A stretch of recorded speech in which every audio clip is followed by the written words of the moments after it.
ब्रेकनंतर आपलं पुन्हा एकदा स्वागत। जुन्या 500 आणि 1000 रुपयांच्या नोटा बदलून देण्याच्या रॅकेटमध्ये पुण्यातील कोथरूड पोलीस स्टेशनमधील काही कर्मचारी सहभागी असल्याचं समोर आल्यानं खळबळ उडाली आहे।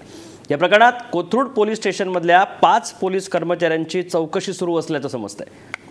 नेमकं हे प्रकरण काय आहे याचा आढावा घेतलाय आमचे रिपोर्टर अश्विनी सातव-डोके हिनं।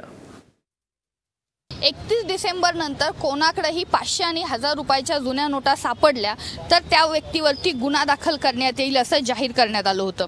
मात्र पुणे पोलिसांच्या कोथरूड पोलिसांनी 2 फेब्रुवारीला 2 स्कोडा गाड्यांमधनं जुन्या नोटा ज्या आहेत त्या जप्त केल्यात। एक स्कोडा गाडीचा नंबर होता MH12EX6999 आणि दुसरी गाडी होती MH12EX111।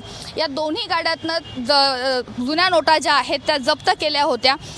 या नोटा ज्या आहेत त्यांची रक्कम जी आहे ती साधारणतः 84 लाख रुपये असल्याची चर्चा जी आहे ती सुरू आहे।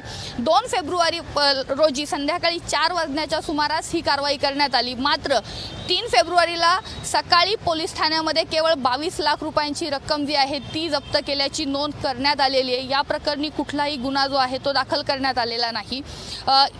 उरलेले पैसे कुठे गेले याचा शोध आता पोलीसही घेतात। या प्रकरणी ज्यांनी ही कारवाई केली ते पोलीस उपनिरीक्षक विक्रम राजपूत, कॉन्स्टेबल हेमंत हेंद्रे आणि आणखी 3 जण, या 5 जणांची चौकशी जी आहे ती सुरू करण्यात आलेली आहे। या प्रकरणाबाबत पोलीस अधिकारी बोलण्याचं टाळतायत। कुठल्याही प्रकारची माहिती माध्यमांना दिली जात नाहीये।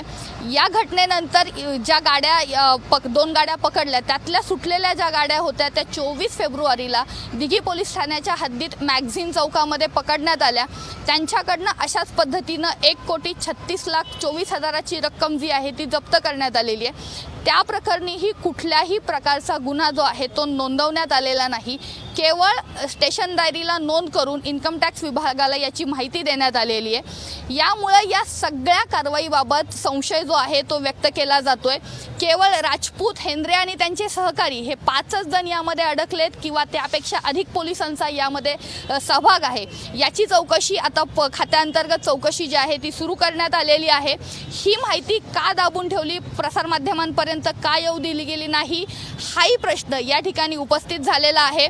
ज्यांचे पैसे पकडलेले आहेत त्यांच्या गाड्या लगेचच सोडून देण्यात आलेला आहे। हे पैसे बदलून देणारी व्यक्ती कोण होती याची कुठलीही चौकशी पोलिसांनी या तपासात केलेली नाहीये। पुण्याहून व्हिडिओ जर्नलिस्ट धनंजय भगतसह अश्विनी सातव-डोके, महाराष्ट्र वन।